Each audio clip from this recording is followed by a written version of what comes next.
Hello,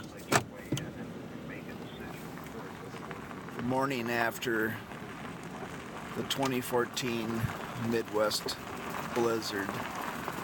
Just wanted you to see the devastation, the carnage, just having to live up here in this North Country here. Look at the carnage, look at the devastation.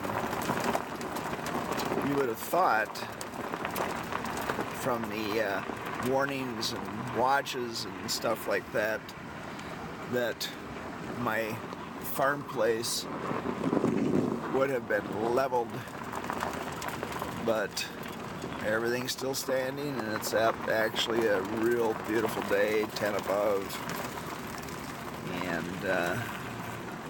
don't think I want to hang around outside much, but really is no breeze to speak of, and just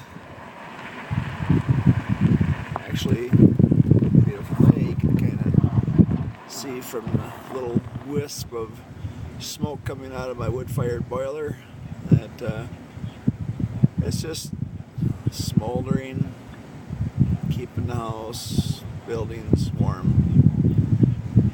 Anyway, just thought I'd like to catch you up on the big 2014 Midwest storm that was predicted here.